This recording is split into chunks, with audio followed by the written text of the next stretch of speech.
bienvenido. Buenas tardes, Lu. Claro, sin dudas estas elecciones brasileñas tienen que ver con todo lo que pasó en las redes sociales y la investigación del diario Folha de São Paulo, en donde daban a conocer que empresarios estaban financiando una campaña a través de las redes sociales.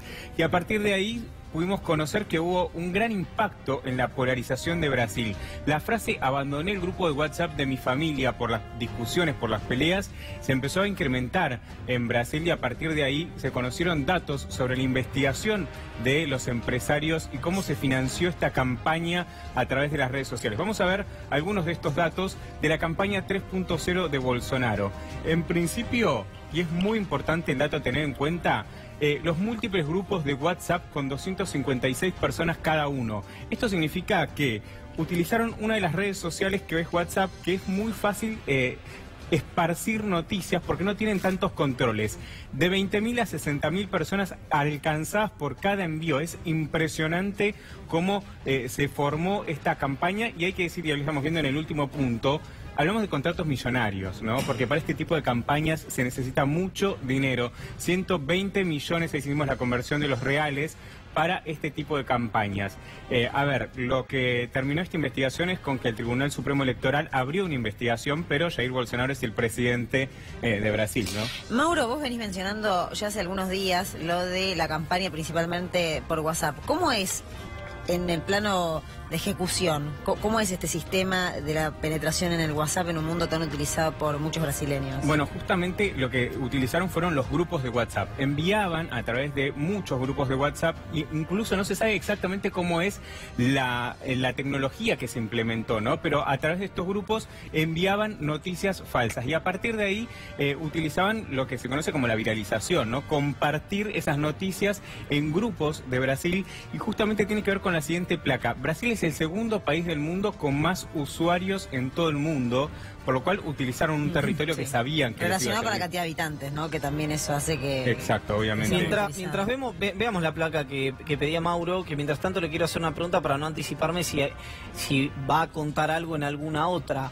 pero las cosas que se decían, las noticias falsas, no me quiero anticipar si es que tenés eso, Maurito, pero sí. Llegaron a decir, por ejemplo, que Fernando Haddad quería legalizar la pedofilia. Sí. Por decir una de las múltiples noticias falsas que se dieron. Exacto, quería apropiarse de menores de 5 años también, había una de las noticias. Eran impresionantes que muchos las dan por ciertas.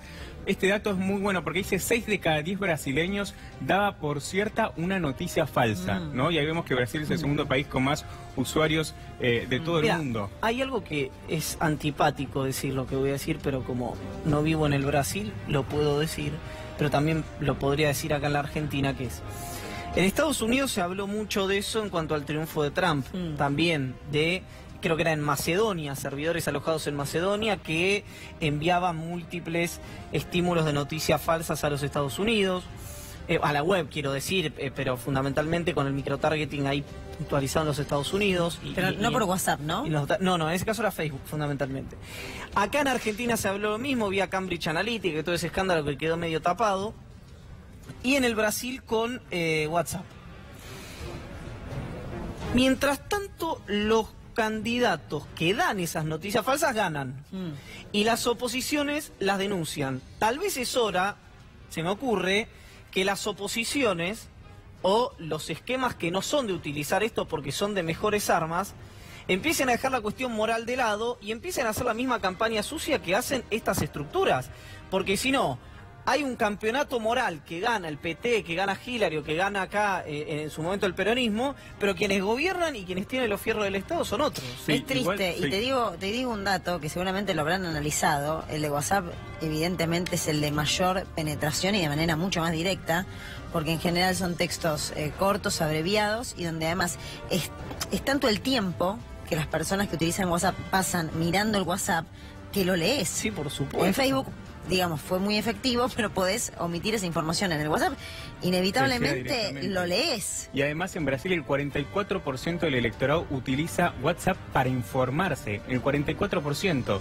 Y lo que decía Iván respecto de, bueno, eso hará que la oposición también tome medidas al respecto. Hay que tener en cuenta también que se necesitan cifras millonarias para este tipo de tecnologías. Es verdad. Y hay que tenerlo en cuenta porque no cualquiera puede generar noticias falsas de esta magnitud e impactar de esta manera en una población como es Brasil, que es muy grande, ¿no? Hablamos del país más grande de América Latina y obviamente eso es fundamental en cuanto a la inversión que se necesita, millonaria, ¿no? Se ha hablado mucho, Mauro, de la intención siempre fracasada, porque me parece que más por un tema operativo que por otra cosa, de regular este tipo de cuestiones que todo el tiempo linda con la libertad de prensa, linda con quiénes son efectivamente los que te hacen el tamiz de las noticias falsas, porque si es Facebook no deja de ser una corporación, si es WhatsApp, que es parte de Facebook, para el caso es lo mismo.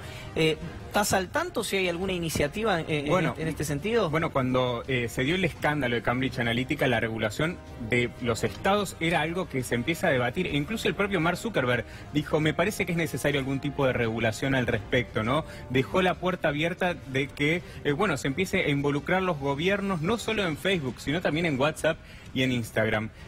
Obviamente hay que ver qué pasa en la Argentina, ¿no? Este 2018-2019 con estas elecciones y si se genera este tipo de campañas también en estas elecciones 2019 de la Argentina. Muchas gracias por la información.